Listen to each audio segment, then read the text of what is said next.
Assalamualaikum warahmatullahi wabarakatuh. Pada saudaraku sekalian dimanapun berada, mungkin ada pertanyaannya. Ini kan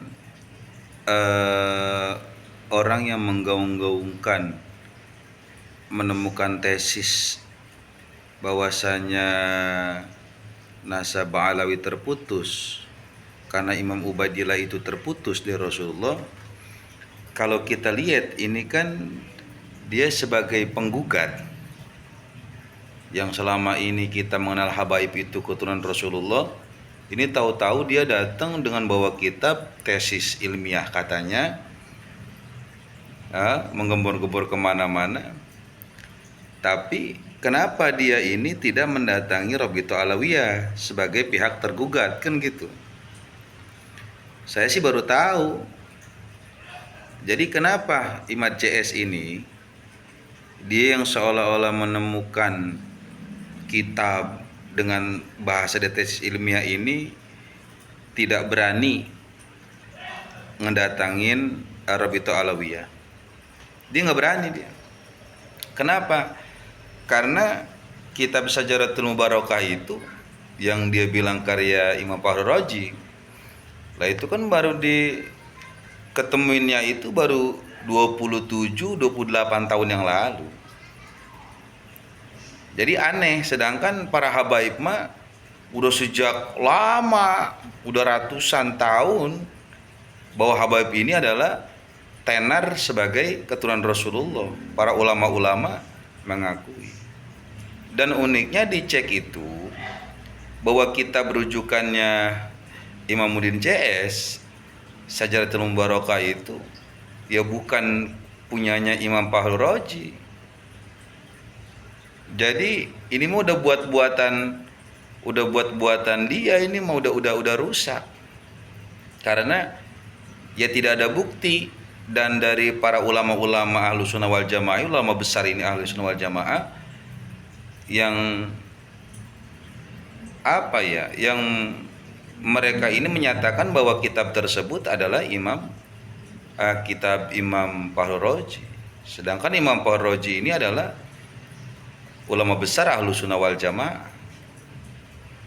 Nah, jadi disinilah alasannya Imad nih nggak berani dia datang ke Rabithah karena udah terbantahkan. Jadi orang-orang selama ini yang percaya dengan ya Imad ini ya tertipu. Memang kalau untuk orang awam ya gampang ketipu karena kan nggak ngecek Rabithah. Coba ente cek Rabithah dah. Itu kitab itu baru ditemuin 27-28 tahun yang lalu lah. Kita bicara umur Indonesia aja baru 72 tahun ya, 73 tahun kemerdekaan. Para habaib itu sebelum itu udah ada sononya. Ini kita yang ambil yang terdekat aja dah.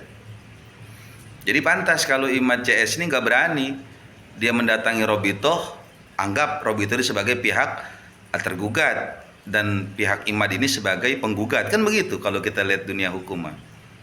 Tapi faktanya kan dia nggak berani, dia cuma keluar kesono kesini ini. Ini kan metode orang jahat kalau begitu mah. Jadi nggak ada niat baik untuk mengklarifikasi kalau seandainya dia ragu dengan nasab habaib itu. Nah, sedangkan orang-orang awam ini berkaitan dengan nasab sangat jarang yang tahu. Ulama-ulama fikih banyak di kita, di Nusantara ini. Terus para ulama-ulama tauhid, tasawuf banyak. Tapi kalau memang bicara nasab, ini banyak yang awam. Jadi seolah Kiai Imad ini keren, tetapi di Rabithah memang ahli nasab. Itu Rabithah itu isinya orang-orang hebat semua. Yang luar biasa standarisasinya, luar biasa ini. Nah, artinya itu. Jadi banyak orang-orang awam ini terpukau dengan tipuan daripada Imad CS ini. Makanya mereka menggunakan trik-trik dari ya Wali Songo lah. Jadi lompatannya ke Wali Songo, jadi lebih ke Wali Songo. Akhirnya seolah-olah yang berperang ini adalah antara Wali Songo dengan para habaib. Akhirnya hal-hal isu-isu rasis, isu-isu apa ya, status sosial, isu-isu yang gak jelas ini itu yang diangkat. Jadi bukan mengenai kitabnya. Kalau bicara kitabnya ini udah terbantahkan. Jadi sejak awal nggak mungkin, jadi Imad ini nggak bakal berani datang ke Robito, nggak bakal berani. Kalau dia bener hebat, berani Robito. Oh, jangan keluar-keluar di panggung doang. Nah itu hati-hati tuh, makanya ketika kita cek keterangan daripada Robito, oh iya, pantes Imad ini berkuar-kuarnya cuman di panggung-panggung doang, ngajak orang pada tersesat ini, didatengin kiai-kiai. Memang kiai-kiai itu alim, tapi kan dia nggak ngerti nasab. Nah itu dia permasalahannya. Jadi hati-hati para kiai, para santri, umat Islam, hati-hati, jangan tertipu dengan apa bahasanya ya, dengan ninak bobonya Ki Imad. Jadi kitab Sajaratul Barokah itu kalau dari keterangan Robito Alawiyah itu bukan karangan Imam Faraji. Kita udah tertipu tuh dengan Imad CS. Jadi hati-hati, dan mereka sekarang menggaung-gaungkan isu-isunya tentang ya ras, fitnahan, status sosial. Jadi nggak ke inti permasalahan.